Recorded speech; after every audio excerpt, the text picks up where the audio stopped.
تمام مومن مرحومین کے لیے، حاضرین مجلس کے مرحومین کے لیے، بانی مجلس کے مرحومین کے لیے، رحم اللہ من قرأ سورۃ الفاتحہ۔ بسم اللہ الرحمن الرحیم، الحمد للہ رب العالمین، الرحمن الرحیم، مالک یوم الدین، ایاک نعبد و ایاک نستعین، اہدنا الصراط المستقیم، صراط الذین انعمت علیہم غیر المغضوب علیہم ولا الضالین۔ بسم اللہ الرحمن الرحیم، قل هو اللہ احد اللہ الصمد لم یلد ولم یولد ولم یکن له کفوا احد۔ بسم اللہ الرحمن الرحیم، قل هو اللہ احد اللہ الصمد لم یلد ولم یولد ولم یکن له کفوا احد۔ بسم اللہ الرحمن الرحیم، قل هو اللہ احد اللہ الصمد لم یلد ولم یولد ولم یکن له کفوا احد۔ اللہم اغفر للمؤمنین والمؤمنات والمسلمین والمسلمات الأحیاء منهم والأموات، اللہم تابع بیننا وبینہم بالخیرات انک مجیب الدعوات انک علی کل شیء قدیر۔ بلند ترین صلوات پڑھیے گا۔ نعرہ تکبیر، نعرہ تکبیر، نعرہ رسالت، نعرہ رسالت، نعرہ حیدری، نعرہ حیدری، حسینیت، حسینیت، یزیدیت، یزیدیت۔ بلند آواز کے ساتھ صلوات۔ اللہم صل علی محمد۔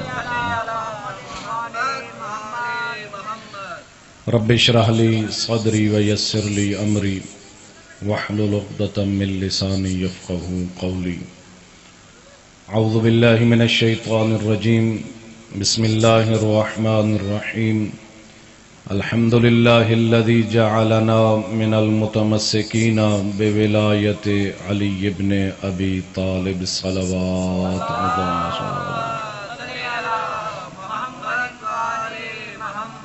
الصلاة والسلام علی النبی الامی القرشی الابتحی المکی المدنی، محبوب الہ العالمین سیدنا و نبینا و حبیب قلوبنا و طبیب نفوسنا و اقتدانا، اعنی العبد المؤید الرسول المصدد المصطفى الامجد، محبوب الہ العالمین ابا القاسم محمد،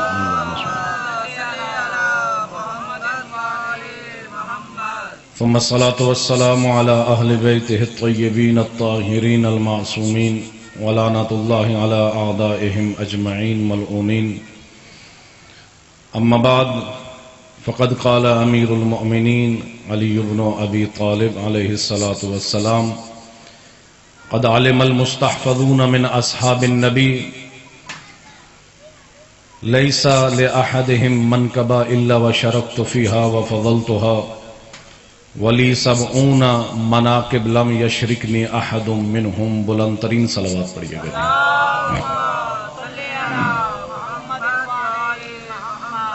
میرے محترم سامعین، عزاداران امام حسین علیہ السلام، موالیان حیدر کرار، دعا ہے پروردگار عالم بانیان مجلس کی توفیقات خیر میں اضافہ فرمائے، ان کے خرچ اخراجات کو پروردگار عالم اپنی بارگاہ میں قبول و منظور فرمائے، آل محمد کے صدقے میں ان کے گھروں پر اپنی رحمتوں کا نزول فرمائے، ان کے مرحومین کی مغفرت فرمائے۔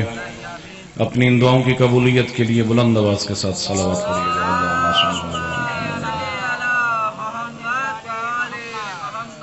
امیر کائنات علی ابن ابی طالب علیہ السلام کہ ایک خوبصورت حدیث کی تلاوت کا شرف حاصل کیا کہ جس میں امیر کائنات فرماتے ہیں کہ نبی اکرم صلی اللہ علیہ وآلہ وسلم کے اصحاب کی جتنے بھی فضائل اور مناقب ہیں، میں علی اصحاب نبی کی ان فضائل میں، ان مناقب میں ان فضیلتوں میں، ان عظمتوں میں میں ہر صحابی کے ساتھ شریک ہوں، اور یہ شراکت برابر کی شراکت نہیں، وَفَضَلْتُهَا، بلکہ میں اس فضیلت میں اس صحابی سے افضل بھی ہوں۔ آپ قائل ہیں اصحاب نبی کے فضائل اور مناقب کے؟ ہاں قائل ہیں۔ لوگ کہتے ہیں کہ شیعہ اصحاب نبی کا احترام نہیں کرتے، ان کے فضائل کو نہیں مانتے۔ میں کہتا ہوں کہ جتنا شیعہ اصحاب نبی کی فضیلت کا قائل ہے اتنا کوئی اور نہیں ہو سکتا۔ ہم کہتے ہیں یہ اصحاب نبی اتنے عظیم ہیں، زمین پر ہوں تو دین کے منارے ہیں، آسمان پر ہوں تو آسمان کے ستارے ہیں، اہل بیت کے ساتھ ہوں تو ہمارے ہیں۔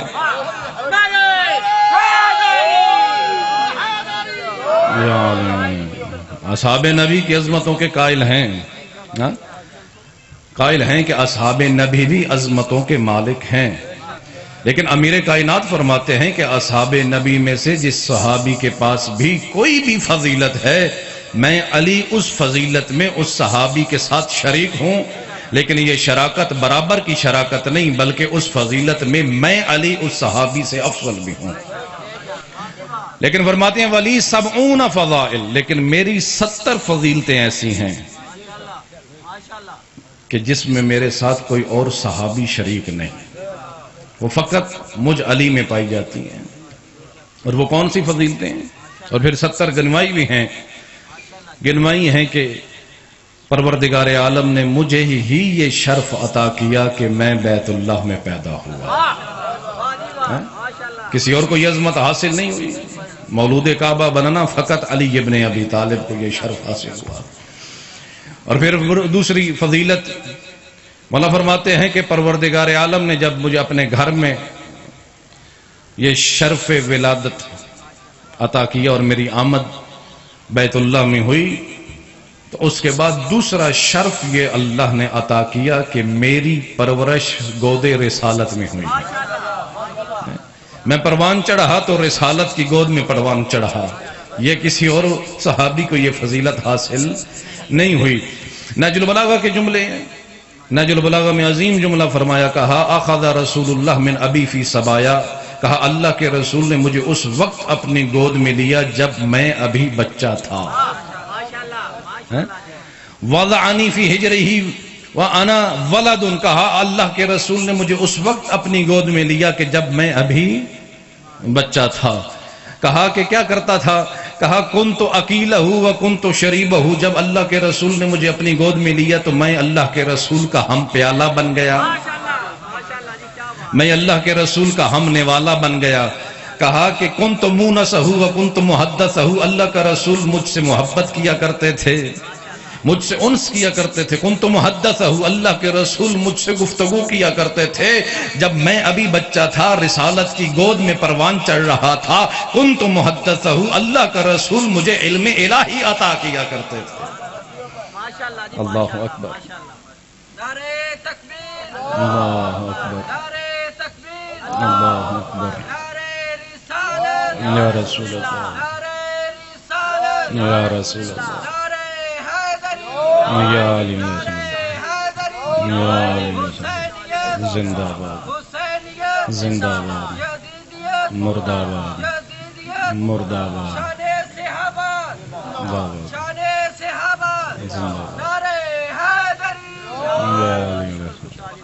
اللہ اکبر۔ اگلا جملہ نہج البلاغہ کا خطبہ پڑھ رہا ہوں آپ کے سامنے۔ امیر کائنات فرماتے ہیں کہ جب اللہ کے رسول نے مجھے اپنی گود میں لیا، یشمنی ریحہ، رسالت مجھے اپنی خوشبو رسالت سنبھایا کرتے تھے۔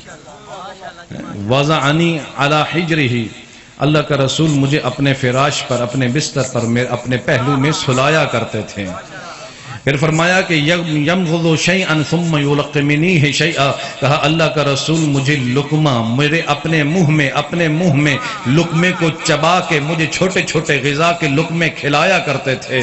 کہا کہ یہ حالت تھی، کہا کہ اللہ کا رسول وضعنی رفع لی کل یوم علم من اخلاقہ، اللہ کا رسول روزانہ میرے لیے علم کا، اخلاق کا ایک علم بلند کرتے۔ ثم امرنی بالاقتداء، اور پھر مجھے حکم دیتے اے علی جیسے میں کرتا جاؤں ویسا تو کرتا جا۔ کہا اللہ کے رسول کی میں پیروی ایسے کیا کرتا تھا، کہا اتبعہ اتباع الفصیل اسرع امہ، اللہ کے رسول کی پیروی میں ایسے کیا کرتا تھا جیسے اونٹنی کا بچہ اپنے ماں کے پیچھے پیچھے چلتا ہے۔ اللہ اکبر۔ اگلا جملہ فرمایا، کہا لم یجد فی قول کذبۃ فی قول ولا خلطۃ فی فعل، اللہ کے رسول نے آج تک میرے کسی قول میں غلطی نہیں پائی، اور اللہ کے رسول نے کبھی میرے فعل میں کوئی غلطی نہیں پائی۔ کہا جو کہتا ہوں حق کہتا ہوں، جو کرتا ہوں حق کرتا ہوں۔ آج تک اللہ کے رسول نے مجھے قول میں کبھی جھوٹ نہیں پایا، کبھی میرے فعل میں جھوٹ نہیں پایا، اور کبھی کوئی ایسی غلطی نہیں پائی۔ یعنی علی جو کرتا ہے حق کرتا ہے، جو کہتا ہے حق کہتا ہے۔ علی نے پوری زندگی حق پر ایسے گزار دی ہے، ایسی زندگی حق پر مبنی گزار دی ہے کہ پھر علی حق کا محتاج نہیں بلکہ حق علی کا محتاج ہو گیا۔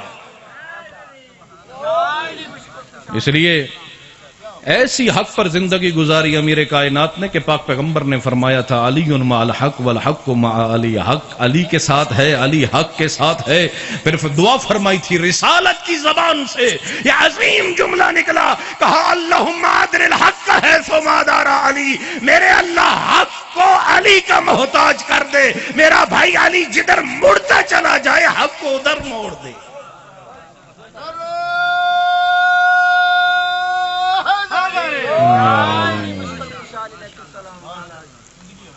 جناب عمار یاسر سے کہا تھا یا عمار اذا رأیت الناس قد سلکوا بواد، کہا اے عمار یاسر جب بھی دیکھے نا دنیا کے تمام لوگ ایک راستے پر چل رہے ہیں، علی اکیلا دوسرے راستے پر چل رہا ہے، تو پھر لوگوں کے پیچھے نہ جانا، علی کے پیچھے جانا، کیونکہ جو علی کے پیچھے جاتا ہے علی نہ اسے ہلاک ہونے دیتا ہے، علی نہ اسے گمراہ ہونے دیتا ہے۔ اللہ اکبر۔ پھر امیر کائنات اسی نہج البلاغہ کے خطبے کے اندر اگلا جملہ فرماتے ہیں، کہا کہ رسول خدا فی کل سنۃ بحراء، کہا اللہ کے رسول ہر سال غار حرا میں عبادت کے لیے جاتے، وَأَنَا مَعَهُ، میں اللہ کے رسول کے ساتھ جایا کرتا تھا۔ غار حرا میں جب اللہ کا رسول عبادت کے لیے جایا کرتے تھے تو میں ساتھ جایا کرتا تھا۔ فرمایا کہ اس وقت حالت یہ تھی کہ فی الاسلام حینئذ الاسلام فی بیت واحد، اس دور کے اندر حالت یہ تھی کہ ایک گھر میں اسلام تھا، وہو بیت محمد و خدیجہ وانا ثالثھا، وہ محمد اور خدیجہ کا گھر تھا، وانا ثالثھا، تیسرا میں تھا۔ میں ان کے ساتھ ایسی زندگی گزارا کرتا تھا، کہا ارا نور الوحی والرسالہ، میں ہوں کہ جس نے وحی کے نور کو دیکھا، انا اشم ریح النبوہ، میں ہوں کہ جو نبوت کی خوشبو کو سونگھا۔ کہا کہ جب اللہ کا رسول ہر سال غار حرا میں عبادت کے لیے جایا کرتے تھے، کہا ہین نازل الوحی وانا معہ، کہا جب پہلی مرتبہ وحی خدا نازل ہوئی میں علی تھا کہ جو ساتھ تھا، انا سمعت رنت الشیطان، میں نے اس وقت شیطان کی چیخ کو سنا۔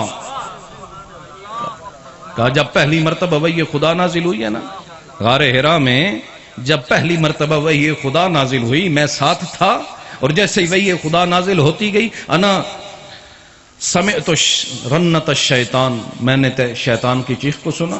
کہا جیسی میں نے چیخ کو سنا نا، میں نے پوچھا یا رسول اللہ ما هذه الرنہ، یہ کس قسم کی چیخ ہے؟ تو اس وقت رسول خدا نے فرمایا تھا یا علی هذه رنت الشیطان، یہ شیطان کی چیخ ہے۔ قد آیس من عبادتہ، آج کے بعد شیطان اپنی عبادت کروانے سے مایوس ہو چکا۔ کیوں؟ اس لیے کیونکہ وہ یہ خدا کے نزول کا سلسلہ شروع ہو چکا ہے، ہدایت انسانی کا تسلسل شروع ہو چکا ہے۔ پروردگار عالم نے انسانوں کے ہدایت کا انتظام قرآن کی شکل میں کر دیا ہے۔ آج کے بعد شیطان اپنی عبادت کروانے سے مایوس ہو چکا۔ کیوں؟ کیونکہ اللہ نے انسانوں کے علم کا انتظام کر دیا، ان کی معرفت کا انتظام کر دیا۔ آج کے بعد شیطان اپنی عبادت نہیں کروا سکے گا۔ کیوں؟ اس لیے کیونکہ اب کے بعد لوگ جاہل نہیں رہیں گے۔ شیطان وہاں عبادت کرواتا ہے جہاں علم نہ ہو بلکہ جہالت ہو۔ شیطان وہاں اپنی عبادت کرواتا ہے کیونکہ شیطان چاہتا ہے کہ لوگ جاہل رہیں، لوگ علم سے دور رہیں، لوگ معرفت سے دور رہیں، لوگ علماء سے دور رہیں۔ شیطان چاہتا ہے کہ لوگ علم دوست نہ ہوں، کیونکہ اگر لوگ عالم ہو گئے، لوگ جاننے والے ہو گئے، لوگ معرفت والے ہو گئے، تو حقیقت میں ہی پھر یہ لوگ توحید پرست ہو جائیں گے، پھر شیطان پرست نہیں رہیں گے، پھر شیطان پرست نہیں رہیں گے۔ اس لیے دشمن کیا چاہتا ہے کہ شیطان کیا چاہتا ہے کہ لوگوں کو علم سے دور کیا جائے۔ ایسا ہے یا نہیں ہے؟ لوگوں کو علم سے دور کیا جائے، اور علم سے تب ہی دور کیا جا سکتا ہے جب علماء سے دور کیا جائے۔ معرفت ان سے چھین لی جائے، علم ان سے چھین لیا جائے۔ اللہ اکبر۔ اس لیے پاک پیغمبر کا خوبصورت جملہ فرمایا کہ شیطان عابد کی عبادت سے نہیں گھبراتا، عالم کے علم سے گھبراتا ہے۔ عابد کی عبادت شیطان کی کمر نہیں توڑتی، کیونکہ وہ تو ایک انفرادی عبادت کر رہا ہے، اس کی عبادت کا معاشرے پر کوئی اثر نہیں ہو رہا۔ لیکن جب عالم کا علم پھیلتا ہے تو پھر معاشرے کی بدعات ختم ہوتی ہیں، معاشرے سے برائیاں ختم ہوتی ہیں، لوگ اچھائیوں کی طرف آتے ہیں، لوگ ایک عبادت کی طرف آتے ہیں، ایک خدا کی عبادت کی طرف آتے ہیں، لوگ پروردگار کی عبادت کی طرف آتے ہیں، لوگ دین پر عمل کرنے کی طرف آتے ہیں۔ تو اس لیے فرمایا کہ عابد کی عبادت شیطان کی کمر نہیں توڑتی، عالم کا علم شیطان کی کمر کو توڑ کے رکھ دیتا ہے۔ اس لیے تجھے اپنے آپ کو علم سے آراستہ کرنا ہوگا، اپنے نوجوانوں کو علم سے آراستہ کرنا ہوگا، اپنے آپ کو جہالت سے دور کرو، اپنے نوجوانوں کو کی تربیت کرو، اسلام کے مطابق تربیت کرو، اپنی تربیت کرو اسلام کے مطابق، خود قرآن کا مطالعہ کرو، پتہ کرو کہ قرآن کہتا کیا ہے، نہج البلاغہ پڑھو، پتہ تو چلے کہ امیر کائنات کہتے کیا ہیں، صحیفہ سجادیہ پڑھو تاکہ تجھے پتہ چلے امام سجاد نے پروردگار سے مانگا کیا تھا۔ اپنے آپ کو علم کا دوست بناؤ۔ اس لیے فرمایا العلم حیات والجہل موت، علم حیات کا نام ہے، جہالت موت کا نام ہے۔ سمجھ آ رہی ہے؟ توجہ ہے نا میری طرف ہے؟ علم حیات کا نام ہے، جہالت موت کا نام ہے۔ اس لیے مولا فرماتے ہیں العالم حی وان مات، کہا عالم مر کے بھی زندہ ہے، والجاہل میت وان کان حی، لیکن جاہل زندہ رہ کے بھی مردہ ہے۔ اس لیے اپنے آپ کو زندگی سے مزین کرو، علم زندگی کا نام ہے۔ اس لیے میرے مولا امیر کائنات نے کمیل سے کہا تھا، نہج البلاغہ کے جملے ہیں، کہا تھا یا کمیل، اے کمیل قد حلق خزان الاموال، کہا اے کمیل مال کو اکٹھا کرنے والے ہلاک ہو گئے، والعلماء باقون ما باقی الدہر، لیکن علماء ہی زندہ ہیں، چاہے قبروں میں دفن ہو گئے ہیں، لیکن علماء ہی زندہ رہیں گے جب تک کہ زمانہ باقی ہے۔ اللہ اکبر۔ سمجھ آئی؟ علم کیا ہے؟ لوگوں کی زندگی کا نام علم ہے۔ علم وہ ہے کہ جس نے لوگوں کو زندہ کیا ہے، علم وہ ہے جس نے معاشرے کو زندہ کیا ہے۔ جہالت معاشرے کی موت کا نام ہے، علم معاشرے کی زندگی کا نام ہے۔ تو پتہ یہ چلا علم وہ ہے کہ جو معاشرے کی زندگی کا سبب ہے، لیکن سوال یہ ہے کہ علم کی زندگی کسے کہتے ہیں؟ علم کی زندگی کے بارے میں خود امیر کائنات نے نہج البلاغہ میں اہل بیت کی عظمت کو بیان کرتے ہوئے فرمایا کہ ہم عیش العلم و موت الجہل، کہا پوری دنیا کے لوگ علم کی وجہ سے زندہ ہیں، لیکن علم ہم اہل بیت کے صدقے میں زندہ ہے۔ نعرہ تکبیر، اللہ اکبر، نعرہ رسالت، یا رسول اللہ، نعرہ حیدری۔ کہا امیر کائنات نے فرمایا تھا کہ اگر ہم نہ ہوتے تو پھر علم زندہ نہ ہوتا۔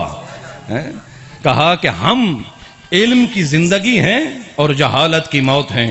اس لیے امام باقر علیہ السلام نے اپنے دو شاگردوں کو کہا تھا شرقا وغربا لم تجدا علما الا ما خرج من عندنا، کہا تم مشرق سے لے کر مغرب تک چلے جاؤ، پوری دنیا کا کونا کونا چھان مارو، یاد رکھ لینا علم وہی ہے جو ہمارے گھر سے نکلے گا۔ جو ہمارے گھر سے نہیں نکلے گا وہ علم نہیں ہے، وہ جہالت ہے، وہ گمراہی ہے۔ اگرچہ لوگ اسے علم کہتے رہیں لیکن وہ علم نہیں ہے، علم وہی ہے جو آل محمد کے گھرانے سے نکلا۔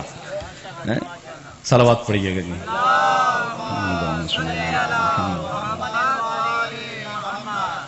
اللہ اکبر۔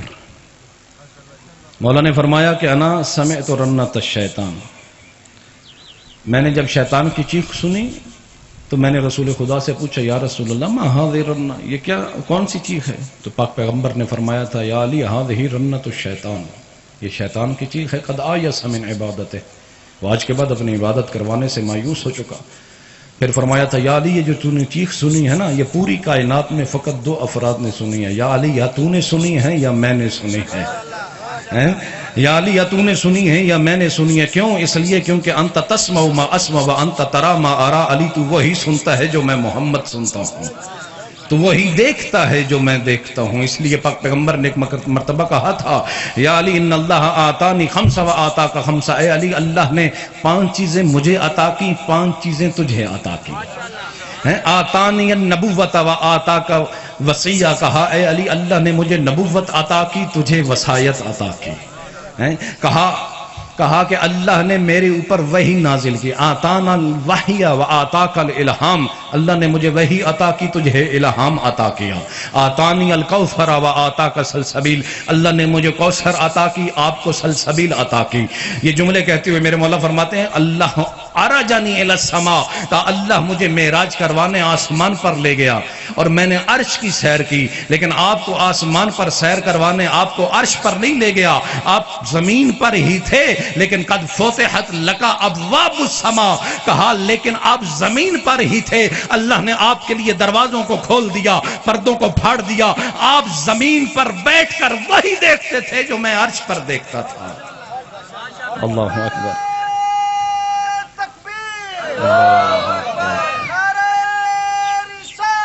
یا رسول اللہ،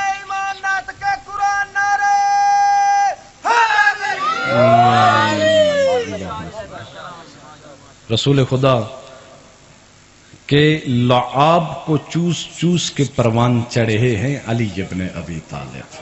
اللہ اکبر۔ جناب فاطمہ بنت اسد خود روایت کرتی ہیں، کہا کہ جب میرے بیٹے علی ابن ابی طالب کی ولادت ہوئی تو جس طرح مائیں اپنے بچوں کو اپنے دودھ کے قریب کرتی ہیں، کہا میں نے اپنے بیٹے کو اپنی چھاتی کے قریب کیا، لیکن علی نے بے رغبتی دکھائی، علی نے رغبت نہیں کی میرے دودھ کی طرف۔ لیکن جب 3 دنوں کے بعد میں باہر آئی اور علی رحل رسالت میں آئے اور پاک پیغمبر کے ہاتھوں پر آئے تو اس وقت رسول خدا نے اپنی زبان علی ابن ابی طالب کے منہ میں رکھی، علی نے بے ساختہ اس کو چوسنا شروع کر دیا۔ اس لیے علی کی غذا ماں کا دودھ نہیں ہے، رسالت کی وہ لعاب ہے کہ جس کو چوس چوس کے پروان چڑھے۔ اس لیے جب امیر کائنات علی ابن ابی طالب نے سلونی کا دعویٰ کیا نا کہ لوگوں پوچھ لو سلونی قبل ان تفقدونی انی اعلم طرق السماوات من طرق الارض، لوگوں آؤ جو کچھ پوچھنا ہے پوچھ لو، میں زمین کے راستوں سے بہتر آسمان کے راستے جانتا ہوں۔ اور اس لیے فرمایا تھا لو سنیت لی الوسادہ، اگر میرے لیے علم کا تکیہ بچھا دیا جائے، مسند علم بچھا دی جائے اور لوگ مجھ سے آ کر پوچھنا چاہیں تو میں اہل تورات کے درمیان تورات سے جواب دوں گا، اور اگر میرے درمیان انجیل والے آ کر مجھ سے سوال کریں تو میں انجیل والوں کو انجیل سے جواب دوں گا، زبور والے اگر سوال کریں تو زبور سے جواب دوں گا، قرآن والے اگر آ کر سوال کریں تو قرآن سے جواب دوں گا، اور پھر جواب ایسا دوں گا تورات پکار کے کہے گی علی نے سچ کہا، زبور پکار کے کہے گی علی نے سچ کہا، انجیل پکار کے کہے گی علی نے سچ کہا، قرآن پکار کے کہے گا علی نے سچ کہا۔ جب یہ دعویٰ سنا نا لوگوں نے حیران کہا کہ اے علی آپ اور سلونی کا دعویٰ، اتنا بڑا دعویٰ آپ کیسے کر سکتے ہیں؟ تو پھر اس وقت علی نے کہا تھا مجھے اپنے اوپر قیاس نہ کرو، میں تجھ جیسا نہیں ہوں، تم تو وہ ہو جو اپنی ماؤں کا دودھ پی کر پروان چڑھے ہو، میں تو لعاب رسالت چوس چوس کے بڑا ہوا ہوں۔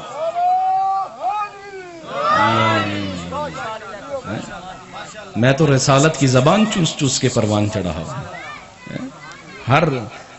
ہر لعاب رسالت میں ایک علم کا سمندر تھا جو میرے اندر معجزہ ہوا۔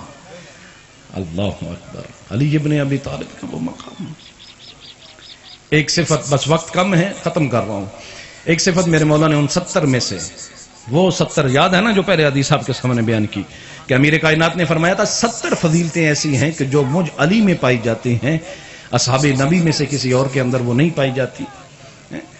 ایک یہ اور آخری بیان کر کے آپ کی زحمت تمام کروں. امیر کائنات فرماتے ہیں لم اشرب الخمر قط، علی نے زندگی میں شراب نہیں پی. اللہ اکبر. آج چند ہفتے پہلے ابھی سوشل میڈیا میں یہ چیز پھیلی کہ کسی ملعون نے کسی اخبار کے اندر یہ لکھا اور امام کی طرف یہ نسبت دی ہے، اس قبیح فعل کی نسبت دی ہے. اور اس سے پہلے بھی ایک ملعون نے یہ نسبت دی تھی اور وہ جہنم واصل ہو چکا، اور پروردگار عالم اس کو بھی اس کا ٹھکانہ انشاءاللہ دکھائے گا. یہ نسبت دی ہے، شراب پینے کی نسبت امیر کائنات کی طرف دی ہے، لیکن امیر کائنات فرماتے ہیں کہ میری وہ 70 فضیلتیں جو اصحاب نبی میں سے کسی اور صحابی میں نہیں پائی جاتی، فقط علی میں پائی جاتی. مولا فرماتے ہیں لم اشرب الخمر قط، علی نے زندگی میں شراب نہیں پی. اب آپ خود توجہ کریں، یہ وہ فضیلتیں ہیں جو فقط علی میں پائی جاتی ہیں. اصحاب نبی میں سے فقط علی ابن ابی طالب میں پائی جاتی ہیں. مفہوم آپ خود نکالیں گے. اس کا مطلب کیا نکلا؟ پتہ یہ چلا یہ اس دور کی بات ہے، اس دور کی بات کہ جب لوگ پیتے تھے یا نہیں پیتے تھے؟ اس دور کے اندر لوگ پیتے تھے. بزرگان اسلام کے اگر اقوال آپ پڑھیں، وہ کہتے ہیں کہ ہم شراب کی حرمت سے پہلے اس وقت تک سفر نہیں کر سکتے تھے. اسلام آ چکا تھا، شراب کی حرمت نہیں آئی تھی. کہاں اس وقت تک ہم سفر نہیں کر سکتے تھے جب تک کہ ہمارے پاس شراب کے مشکیزیں نہیں ہوا کرتے تھے. یعنی اس انداز میں یہ اس دور کی بات ہے جس دور کے اندر مائیں اپنے بچوں کو شراب کی گھٹی لگایا کرتی تھی. فرق تو ہوگا اس کے اندر کہ جس کو شراب کی گھٹی لگی اور اس شخصیت میں کہ جس کو لعاب رسالت کی گھٹی لگی. اللہ اکبر. بزرگان اسلام کہتے ہیں کہ اسلام آنے کے بعد جب آہستہ آہستہ دین آتا گیا اور چیزیں حرام ہوتی گئیں، مثلا دین آیا، ایک مرتبہ جھوٹ حرام ہوا، پھر غیبت حرام ہوئی، یہ آہستہ آہستہ چیزیں حرام ہوتی گئیں. کہا ہر حرمت کو ہم آسانی سے قبول کرتے گئے، لیکن کہا کہ شراب کی حرمت سے سخت ترین چیز ہمارے لیے نہیں تھی. ہر حرمت کو آسانی سے قبول کیا، لیکن لم اشد حرمتا من الخمر، لیکن شراب کی حرمت کو قبول کرنا ہمارے لیے آسان نہیں تھا. پیتے تھے لوگ، فقط اس دور میں نہیں، آج بھی پیتے ہیں یا نہیں پیتے؟ فقط غیر مسلم پیتے ہیں یا مسلمان بھی پیتے ہیں؟ اللہ اکبر. اپنے آپ کو مسلمان کہنا اور پھر یہ افعال، سود نہیں کھانا، شراب پی لینے، سود نہیں کھانا، سور نہیں کھانا، سود کھا لینا ہے، سور نہیں کھانا، رشوت کھا لینی ہے، سور نہیں کھانا، مومن کا حق کھا لینا ہے، سور نہیں کھانا، کسی یتیم کا حق کھا لینا ہے. یہ دوغلی پالیسی ایک مسلمان کے اندر نہیں ہونی چاہیے. مسلمان ہوتا ہی وہ ہے جو پورے دین اسلام پر عمل کرے. میں اپنے نوجوانوں کے لیے یہ پیغام دینا چاہتا ہوں، اپنے آپ کو شراب سے بچاؤ. شراب کے بارے میں خود پاک پیغمبر فرماتے ہیں، فرمایا لا تجالسوا علی مائدۃ علیہا یشرب الخمر، کبھی بھی اس دسترخوان پر مت بیٹھو جس پر شراب پی جا رہی ہو. اس دسترخوان پر بیٹھنا حرام ہے جس پر شراب پڑی ہو. پینے دور کی بات ہے، فقط اس دسترخوان پر بیٹھنا حرام ہے کہ جس دسترخوان پر، جس پارٹی میں، جس دعوت میں تجھے شراب پیش کی جا رہی ہو. اللہ اکبر. اگلا جملہ کہوں، پاک پیغمبر فرماتے ہیں کہ لا تجالسوا مع الشاربین، شرابیوں کے ساتھ مت بیٹھو، شرابی کے ساتھ مت اٹھنا بیٹھنا تیرا نہیں ہونا چاہیے. نوجوانوں کے لیے پیغام ہے، اگر تیرے محلے میں، تیرے گاؤں کے اندر، تیرے شہر کے اندر ایسے افراد موجود ہیں، فرمایا لا تجالسوا مع الشاربین، شراب پینے والوں کے ساتھ مت اٹھک بیٹھک کرو. فرمایا لا تعودوا مرضاتہم، شرابی اگر مریض ہو جائے اس کی عیادت کے لیے مت جاؤ. حالانکہ مومن کی عیادت کرنا کتنا اجر ہے، لیکن کہا اگر شرابی مریض ہو جائے اس کی عیادت کے لیے مت جاؤ۔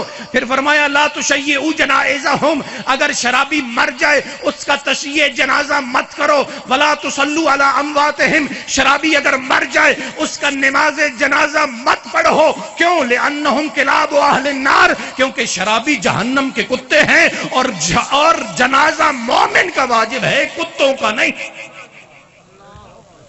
اللہ اکبر۔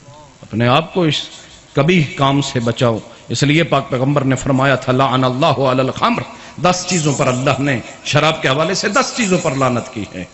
لعن اللہ علی الخمر، اللہ نے شراب پر لعنت کی۔ وعلی غارسہا، شراب کاشت کرنے والے پر اللہ کی لعنت ہوئی۔ شراب بھی کاشت ہوتی ہے، ہاں جی ہوتی ہے۔ مثلا کوئی انگور یا کھجور اس نیت سے کاشت کرتا ہے کہ اس سے میں شراب بناؤں گا، کشید کروں گا، تو کہا اس کاشتکار پر بھی اللہ کی لعنت۔ وعلی آسرہا، شراب نچوڑنے والے پر اللہ کی لعنت۔ وعلی حاملہا، شراب لے جانے والے پر اللہ کی لعنت۔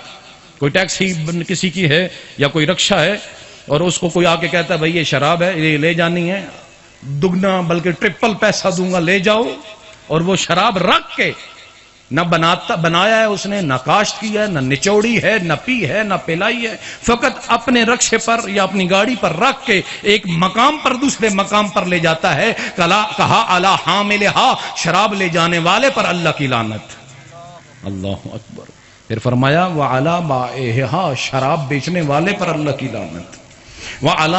وعلی مشتریہا، شراب خریدنے والے پر اللہ کی لعنت۔ وعلی آکل ثمنہا، شراب کی کمائی کھانے والے پر اللہ کی لعنت۔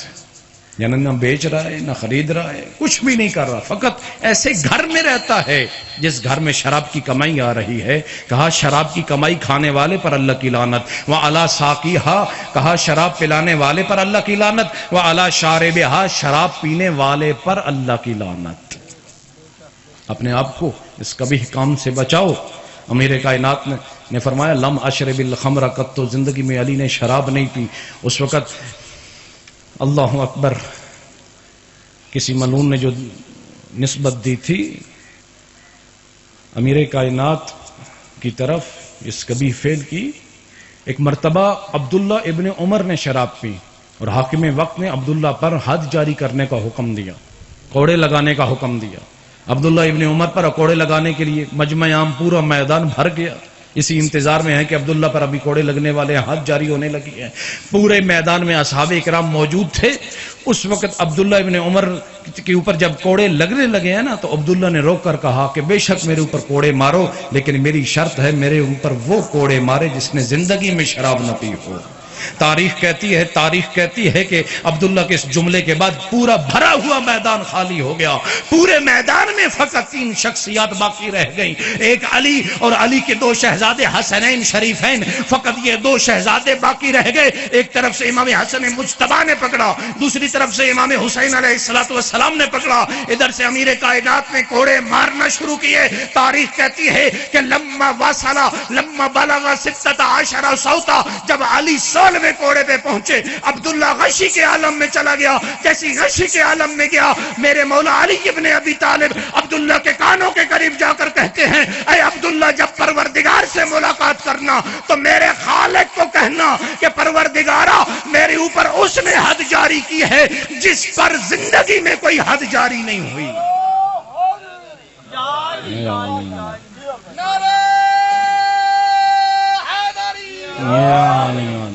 اپنے آپ کو ہر قسم کے نشے سے بچا۔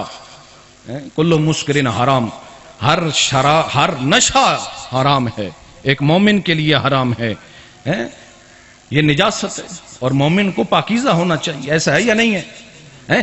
دشمن یہ چاہتا ہے کہ ہمارے نوجوان، کیونکہ یہ مذہب تشیع وہ مذہب ہے کہ جو بیداری کا درس دیتا ہے، جو نوجوانوں کو بیدار کرتا ہے، اور یہی نوجوان تھے کہ جن کی کوششوں سے آج اسرائیل نابود ہونے کے قریب ہے۔ یہ حزب اللہ کے نوجوان، یہ ایران کے نوجوان، کہ جن کے اندر یہ طاقت ہے، کہ جن کے اندر یہ بیداری ہے۔ یہ بیداری کہاں سے آئی؟ یہ بیداری کربلا سے آئی، اور یہ دشمن پہچان چکا کہ یہ فقط مذہب تشیع کے نوجوان ہیں، کہ جن کے اندر یہ طاقت ہے کہ جو دشمن کے مقابلے میں للکار سکتے ہیں، جو دشمن کے مقابلے میں کھڑے ہو سکتے ہیں، کیونکہ ان کے اندر کردار علی اکبر پایا جاتا ہے، ان کے اندر کردار عباس پایا جاتا ہے، ان کے اندر کردار قاسم پایا جاتا ہے، ان کے اندر وہ طاقت ہے جو کربلا سے آئی ہے۔ لیکن دشمن یہ چاہتا ہے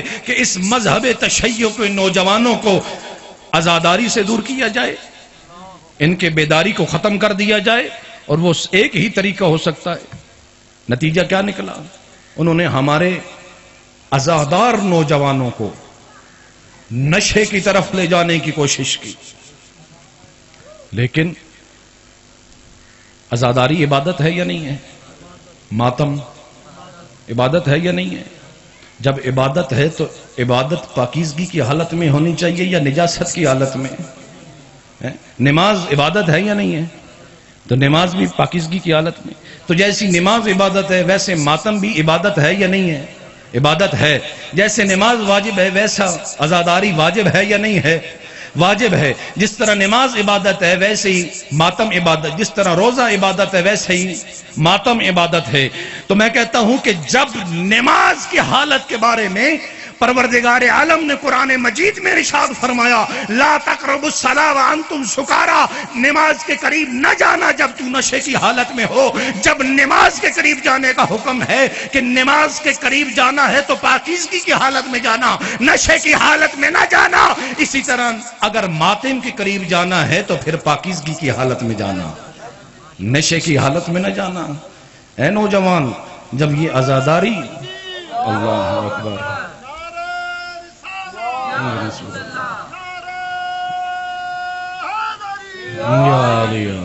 باوضو ہو کے جانا، پاکیزہ حالت میں جانا ہے۔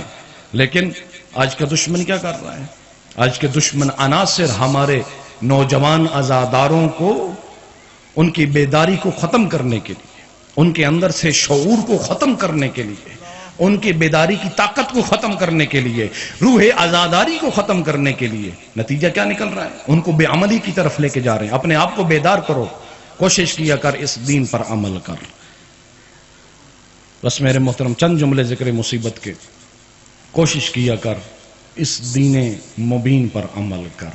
اسی دین کو بچانے کے لیے میرے مولا حسین نے اپنا سب کچھ قربان کیا، سب کچھ قربان کیا۔ علی اکبر جیسے جوان بیٹے کو قربان کرنا کوئی آسان نہیں تھا، لیکن اسی دین کی خاطر حسین نے قربان کیا۔ علی اصغر جیسے شیرخوار کو قربان کرنا، لیکن اس دین کی خاطر میرے مولا نے اپنے شیرخوار کو قربان کیا۔ عباس جیسے عظیم بھائی کے بازوؤں کو قربان کیا۔ میں کہتا ہوں ایک انسان ہر چیز قربان کر سکتا ہے، بہنوں کے پردے قربان نہیں کر سکتا۔ لیکن میرے مولا نے اسی دین کی خاطر کہا کہ پروردگارا ان لم یستقم دین محمد فیا سیوف خذینی، اگر توجہ میری طرف، اگر میرے نانے کا دین میری شہادت کے بغیر نہیں بچ سکتا تو اے تلوارو آؤ، حسین کا جسم حاضر ہے۔ حسین ہر قسم کی قربانی دینے کے لیے تیار ہے، لیکن اپنے نانے کے دین پر ایک آنچ بھی نہیں آنے دوں گا۔ جب میرے مولا نے اسی دین کی خاطر اپنا سب کچھ قربان کیا تو پھر ایک عزادار کو بے دین نہیں ہونا چاہیے۔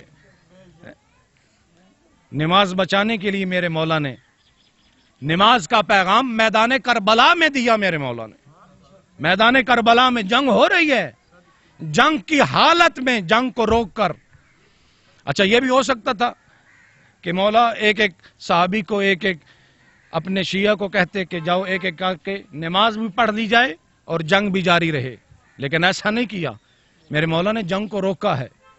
اچھا کوئی کہے کہ مولا جماعت کا ثواب لینا چاہتے تھے، تو یہ میرے مولا یہ بھی کر سکتے تھے کہ اپنے لشکر کو 2 حصوں میں تقسیم کر دیتے، 3 حصوں میں، ایک ایک جا کر گروہ جماعت کے ساتھ نماز پڑھتا، باقی جنگ جاری رکھتے، لیکن ایسا نہیں کیا۔ میدان کربلا کے اندر میرے مولا نے جنگ کو روکا اور میدان کربلا کے اندر صفیں بنوائی اور اپنی ابتدا میں امام نے نماز کروائی۔ 2 جانثار ہیں کہ جو اپنے سینوں پر تیر اور نیزوں کے وار برداشت کر رہے ہیں۔ لیکن میرے مولا نے پیغام دیا ہے عزادار یاد رکھنا جہاں میرے اوپر آنسو بہانا وہاں پر میری نماز کو مت بھولنا. عزادار کوشش کیا کر، اس دین مبین پر عمل کر، اپنے آپ کو نمازی بنا. آج چند جملے میں اپنے مولا کی ودا کے آپ کے سامنے عرض کروں گا. مولا کا ودا آسان نہیں تھا. کس انداز میں میرے مولا نے جب الوداع کیا، تاریخ کہتی ہے کہ مولا الوداع کر کے ایسے نکلے جیسے گھر سے جنازہ نکلتا ہے. اللہ اکبر. آخری وقت ہے میرے مولا کا، زخمی حالت میں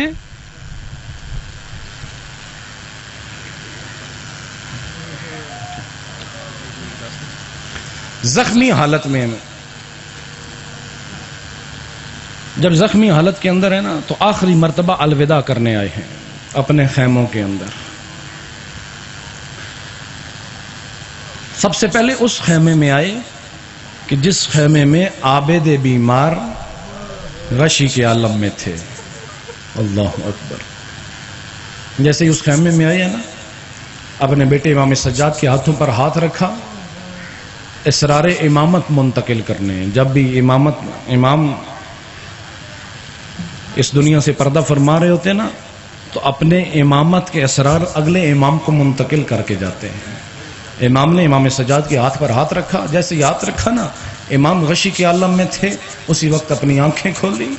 جیسے ہی آنکھیں کھولی ہیں نا، اس وقت میرے مولا نے دیکھا. کیا دیکھا؟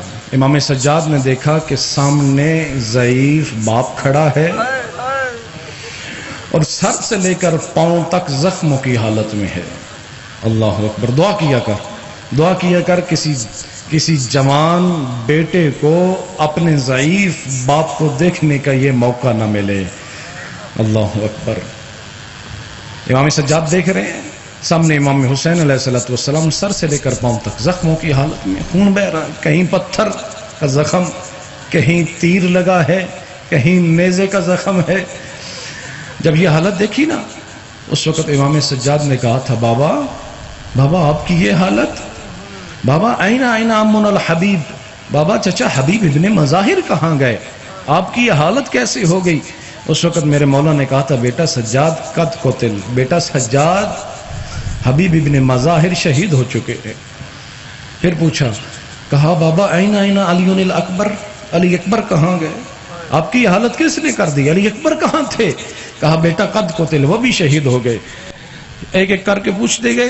آخر میں میرے مولا نے کہا تھا، جب پوچھا نا امام سجاد نے، بابا این عمنا العباس، بابا چچا عباس کہاں گئے؟ اب چچا عباس کے ہوتے ہوئے آپ کی یہ حالت کیسے ہو سکتی ہے؟ اس وقت میرے مولا نے کہا تھا، بیٹا سجاد تو کس کا پوچھتا رہے گا، میں کس کا بتاتا رہوں گا. بیٹا سجاد اس وقت میدان کربلا کے اندر خیام حسینی میں فقط 2 مرد زندہ ہیں. بیٹا سجاد، یا تو زندہ ہے یا چند لمحوں کا میں مہمان زندہ ہوں. عزادارو یہ سننا تھا، میرے ساتھ چلیے گا. امام سجاد کہ یہ سننا تھا نا، اسی وقت امام سجاد نے اپنی پھپھی اماں سے کہا، پھپھی اماں مجھے عصا لا دیجیے، مجھے تلوار لا دیجیے. تو میرے آقا نے پوچھا تھا، بیٹا سجاد عصا کے سہارے کیا کرو گے، تلوار کے سہارے کیا کرو گے؟ تو اس وقت میرے مولا نے کہا بابا عصا کے سہارے سے کھڑا ہوں گا، تلوار کے سہارے سے لڑوں گا، آپ کا دفاع کروں گا. اس وقت میرے آقا حسین نے کہا تھا، بیٹا سجاد یہ تیرا میدان جہاد نہیں ہے، بیٹا سجاد یہ کربلا تیرا میدان جہاد نہیں ہے، یہ میرا میدان جہاد ہے. بیٹا سجاد تیرا میدان جہاد اس سے کہیں سخت ہے، تیرا میدان جہاد کربلا کے بعد کوفہ کے بازار ہیں، شام کے دربار ہیں. اللہ اکبر. تو نے بڑا سخت جہاد کرنا ہے، اور واقعہ ایسا ہوا. امام سجاد کا میدان جہاد امام حسین کے میدان جہاد سے سخت تھا. ایک دلیل ہے، امام حسین مدینہ سے نکلے، مکہ سے نکلے، اور کربلا تک امام حسین کے لیے بڑی سخت مصیبتوں کے لمحات آئے. لیکن امام حسین نے کسی مقام پر یہ نہیں کہا کہ کاش میری ماں نے مجھے پیدا نہ کیا ہوتا، کاش میں پیدا نہ ہوا ہوتا. عزاداروں بڑے بڑے مشکل مراحل آئے ہیں امام حسین کے لیے، مدینہ چھوڑنا آسان نہیں تھا، لیکن یہ نہیں کہا کاش میں پیدا نہ ہوا ہوتا۔ عزاداروں کربلا کے اندر یہ مختلف مصیبتوں کو دیکھنا آسان نہیں تھا، علی اکبر کے گلے سے برچھی نکالنا آسان نہیں تھا، لیکن یہ نہیں کہا کاش میں پیدا نہ ہوا ہوتا۔ عزاداروں اس مقام سے بھی سخت مقام علی اصغر کے گلے سے تیر کے نوکے نکالنا آسان نہیں تھا، لیکن حسین نے وہ نکالی، لیکن یہ نہیں کہا کاش میری ماں نے مجھے پیدا نہ کیا ہوتا۔ عزاداروں عباس کے بازوؤں کو اٹھانا آسان نہیں تھا، لیکن میرے مولا نے یہ نہیں کہا، لیکن کسی مقام پر امام حسین نے نہیں کہا کاش میری ماں نے مجھے پیدا نہ کیا ہوتا۔ آج تک کسی نبی نے یہ نہیں کہا کاش میری ماں نے مجھے پیدا نہ کیا ہوتا، آج تک کسی اور معصوم نے موت کی دعا نہیں کی ہے، لیکن امام سجاد کے لیے شام کا بازار اتنا مشکل مناظر تھے۔ عزاداروں جب نبی زادیوں کو اور ننگے سر پہ مکنا و چادر اور شرابیوں کے مجمع میں دیکھا نا تو اس وقت یہ منظر برداشت کرنا آسان نہیں تھا۔ ایک مرتبہ دعا کی ہے، کہا یا لیتنی لم تلدنی امی لمثل ھذا اليوم، کاش میری ماں نے مجھے پیدا نہ کیا ہوتا اور ننگے سر نبی زادیوں کو نہ دیکھتا۔ اجرکم علی اللہ، اجرکم علی اللہ۔ عزاداروں یہ شام کا مرحلہ بڑا مشکل مرحلہ تھا، یہ شام کا جہاد اتنا آسان جہاد نہیں تھا، اس لیے امام سجاد سے جب بھی پوچھا جاتا نا مولا سب سے زیادہ دکھ کہاں آئے، جب مولا مدینہ پہنچے ہیں نا تو اس وقت امام سجاد سے جب پوچھا جاتا امام سب سے زیادہ دکھ کہاں آئے تو اس وقت میرے مولا کربلا کا نام نہ لیتے، میرے مولا کوفہ کے بازاروں کو یاد نہ کرتے، کوفہ کے درباروں کو یاد نہ کرتے، بس یہی کہتے الشام الشام الشام۔ اجرکم علی اللہ۔ امام سجاد سے الوداع کرنے کے بعد میرے مولا اس خیمے میں آئے ہیں کہ جہاں جناب زینب عالیہ موجود ہیں، جناب زینب عالیہ سے الوداع کرنا ہے۔ آتے ہی پہلے کہا ایتینی بثوب نطیق، اے بہن زینب مجھے ایک پھٹا ہوا لباس لا دیجیے۔ جناب زینب عالیہ نے پوچھا ہوگا، کہا ہوگا کہ بھائی حسین آپ تو وہ ہیں کہ جن کا لباس جنت سے آیا کرتا تھا، آپ کا لباس تو جنت سے تیار ہو کے آیا کرتا تھا، آپ پھٹے ہوئے لباس کو کیوں پہننا چاہتے ہیں؟ تو اس وقت میرے مولا نے کہا تھا، کہا لِكَيْ لَا يُجَرَّدْ بَعْدَ قَتْلِ، اے بہن زینب یہ کرائی کے قاتل ہے، مجھے ڈر ہے کہ میری شہادت کے بعد یہ میرے لباس کو نہ اتار لیں۔ عزاداروں یہ سننا تھا تو اس وقت بہن اور بھائی دونوں نے گریہ کیا ہے۔ اس وقت جب جانے لگے ہیں نا تو اس وقت جناب زینب عالیہ نے کہا تھا، جناب زینب عالیہ نے کہا تھا بھائی حسین مجھے میری ماں کی وصیت یاد آ گئی۔ بہن کہا کہ بھائی حسین میری ماں کی مجھے وصیت یاد آ گئی۔ اس وقت میرے مولا نے کہا تھا بہن زینب ماں نے وصیت کیا کی ہے؟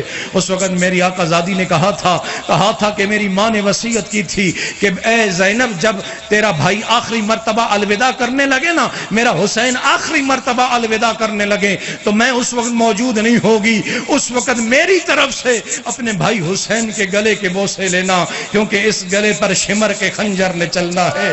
عزاداروں جب یہ وصیت پوری ہوئی میری آقا زادی نے بوسے لیے ہے نا، اس وقت میرے مولا حسین نے کہا تھا بہن زینب میرے بابا کی وصیت یاد آ گئی۔ میرے بابا نے جب آخری مرتبہ آخری وقت میں 21 رمضان المبارک کو کہا تھا اے میرے بیٹا حسین جب آخری مرتبہ اپنی بہن زینب سے الوداع کرنے لگے نا تو میری بیٹی زینب کے کلائیوں کے بوسے لینا۔ کیوں؟ اس لیے کیونکہ ان کلائیوں میں رسیوں کو پہنایا جانا ہے۔ عزاداروں میرے مولا نے الوداع کیا اور آئے ہیں اس خیمے میں کہ جہاں بہنیں موجود ہیں۔ کہا یا زینب و یا رقیہ یا رقیہ تو علیکن منی سلام، اے زینب اے ام کلثوم اے رقیہ آخری مرتبہ بھائی کا سلام قبول کیجئے۔ عزاداروں تاریخ کہتی ہے کہ تمام بہنوں نے ایک مرتبہ حلقہ ماتم باندھ لیا، کوئی کہتی ہے واہ محمدہ، کوئی کہتی ہے واہ علیہ، وہ کوئی کہتی ہے واہ حسینہ ارحمنا غربتنا، اے حسین ہماری غربت پر رحم کر۔ عزاداروں بہنوں سے الوداع کیا، میرے مولا خیمے سے باہر آئے ہیں اور خیمے سے جیسے ہی باہر آئے ہیں نا گھوڑا سامنے ہے لیکن سوار کروانے والا کوئی نہیں ہے۔ ایک مرتبہ نظر یمینا و شمالا، اور میرے مولا نے کبھی یمین دیکھا اور کبھی دائیں دیکھا کبھی بائیں دیکھا۔ ایک مرتبہ گنج شہداء کی طرف رخ کر کے کہا تھا اے گھڑ سوارو، اے میرے اصحاب، اے میرے نوجوانوں،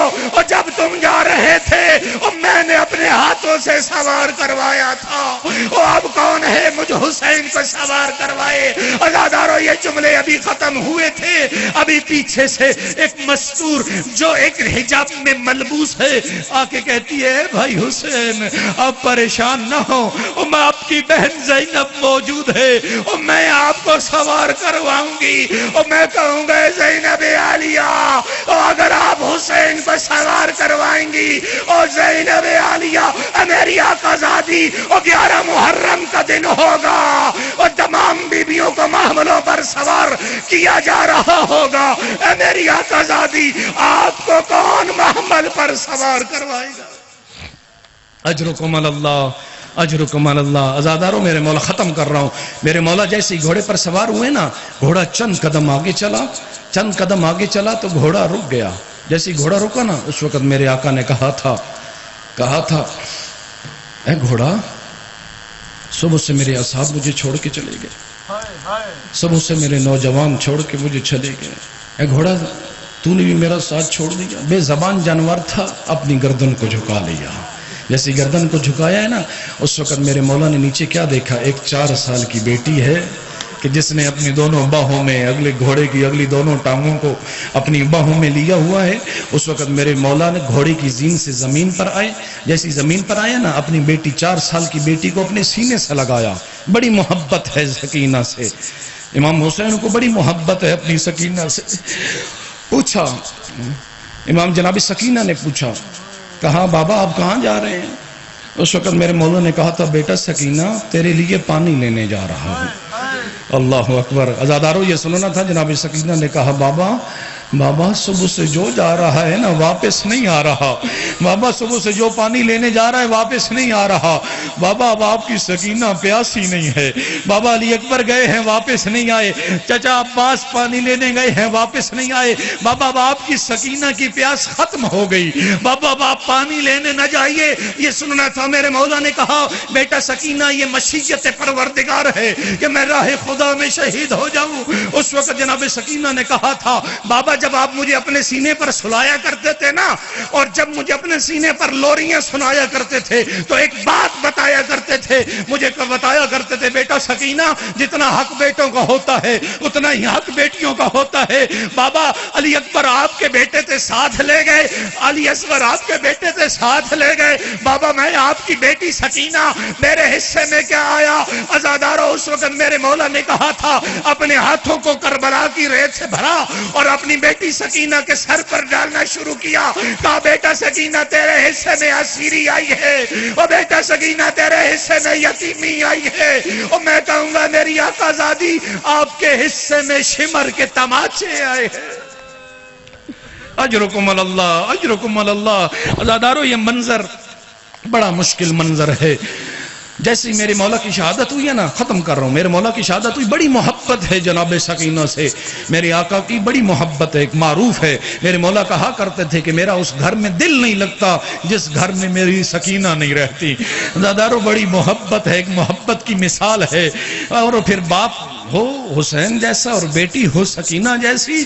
عزادارو جیسی شام غریبہ کا منظر آیا ہے نا، جب شام غریبہ کا منظر آیا ہے اور بیبیوں کو بے مکنا و چادر کیا گیا، اور بے مکنا و چادر کرنے کے بعد بڑا ظلم یہ کیا گیا کہ خیام کو جلایا گیا، بیبیاں ایک خیمے میں دوسرے خیمے سے دوسرے سے تیسرے میں خیمے جلتے گئے، آخری خیمے میں آئے، جیسی آخری خیمے کو جلایا ہے نا اس وقت جناب زینب عالیہ نے پوچھا تھا، کہا تھا بیٹا سجاد تو وقت کا امام ہے، ایک شرعی مسئلہ تو بتا، بیٹا سجاد کیا زندہ جل کر اسی خیمے میں مر جائیں یا ننگے سر باہر آ جائیں؟ عزادارو اس وقت میرے مولا سجاد نے کہا تھا اے میری پھوپھی اماں آپ عالمہ غیر معلمہ ہے۔ علامہ اختر عباس نجفی نے یہ سیالکوٹ میں جملہ کہا تھا کیا جناب زینب عالیہ شرعی مسئلے سے واقف نہیں تھی کہ جان بچانا واجب ہے؟ جانتی تھی، عالمہ غیر معلمہ تھی، لیکن پھر بھی اس لیے پوچھا کیونکہ امام سجاد وقت کے امام ہیں، اور امام سجاد وقت کے امام ہیں، شاید کہ یہ وقت کا امام یہ اجازت دے دے، کیونکہ زینب کے لیے ننگے سر باہر آنا مشکل ہے، زندہ جل کر راکھ ہو جانا آسان ہے۔ اللہ اکبر اللہ اکبر عزادارو. اس لیے امام سجاد اس پہلی مرتبہ یہ جو پہلا مسئلہ امام کی امامت کا پوچھا گیا یہ بڑا مشکل مسئلہ تھا، اس لیے ہر وقت یہ یاد کر کے روتے تھے کہ میری امامت کا پہلا سوال کتنا مشکل کیا گیا. اور سائل سوال کرنے والی کون تھی؟ پھوپھی اماں تھی، جو پھوپھی سوال کیا کر رہی ہے کہ بیٹا سجاد ننگے سر باہر آ جائے. اجرکم علی اللہ. بس ختم کر رہا ہوں عزادارو. شام غریبوں کا منظر اپنے ذہن میں بنانا. ایک مرتبہ ادھر جلتے ہوئے خیمے، ادھر گنج شہداء میں شہداء کی لاشیں پڑی ہیں، ادھر العطش کی صدائیں آوازیں بلند کرنے والے یتیم ہیں، ادھر ننگے سر بیویاں بیٹھی ہیں. ہر منظر بڑا مشکل منظر ہے.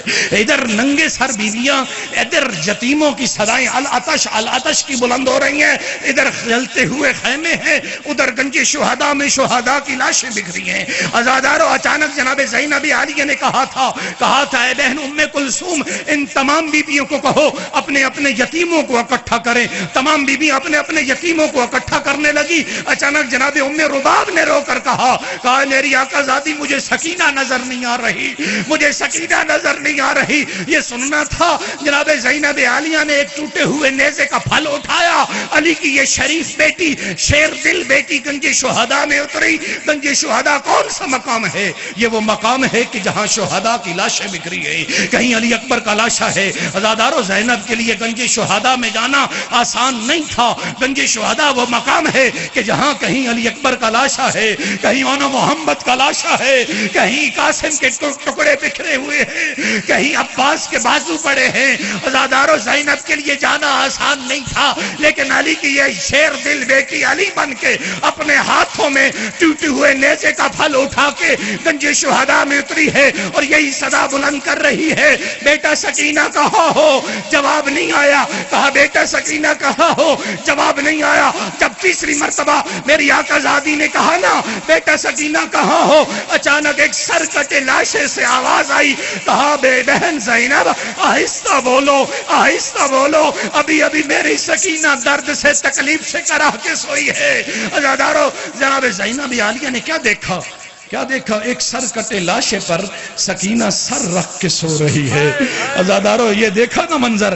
جناب سکینہ کو اپنے ہاتھوں پہ بلند کیا. جیسی بلند کیا نا میری آقا زادی نے جناب سکینہ نے آنکھیں کھولی. اس وقت جناب سکینہ نے سے سوال کیا. جناب زینب عالیہ نے کہا اے بیٹا سکینہ تجھے کیسے پتا چلا یہ تیرے بابا کا لاشا ہے؟ بیٹا سکینہ جب بھی لاش کو پہچانا جاتا ہے نا تو سر سے پہچانا جاتا ہے. بیٹا اس لاشے کا تو سر نہیں ہے. بیٹا تجھے کیسے پتا چلا یہ تیرے بابا کا لاشا ہے؟ عزادارو سننا جواب. جناب سکینہ نے کہا پھوپھی اماں جب شمر نے تماچے مارے ہیں نا اور شمر نے میرے کانوں سے دوروں کو کھینچا ہے اور میں تکلیف برداشت نہ کر پائی اور میرے کانوں سے خون بہ رہا تھا اور درد سے تڑپ رہی تھی. وہ گنج شہداء میں آئی اور میں اپنے بابا کو پکار رہی تھی بابا کہاں ہیں؟ اسی وقت اس کا سر کٹے لاشے سے آواز آئی الیہ الیہ یا بنیا اے بیٹا سکینہ تیرے بابے کا سینہ حاضر ہے. الا لعنت اللہ علی القوم الظالمین وسيعلم الذين ظلموا أي منقلب ينقلبون.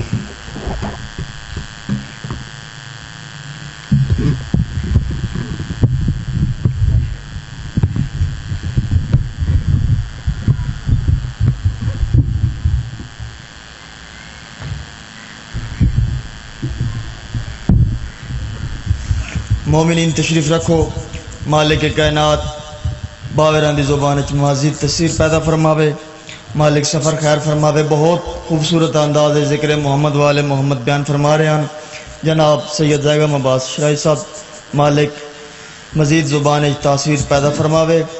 جناب دے سامنے بانیان دی ریکویسٹ تے باوراں کولو پھر دوبارہ سن نعت بھی سنا سن اور ایک قصیدہ سنا سن اور اس تو بعد جناب علامہ قبلہ خطیب اہل محمد خطیب اہل سنت خطیب اہل بیت جناب امجد منیر بیکی او تشریف فرمانے انشاءاللہ او پرسن. اور آخر تے جناب ذاکر اہل محمد بیر المصائب پیر مختار حسین شاہ صاحب تشریف فرمانے انشاءاللہ آخر تے علم پاک دی پروانگی کرویسن. اور اس تو بعد لنگر امام حسین دا وسیع انتظام ہے.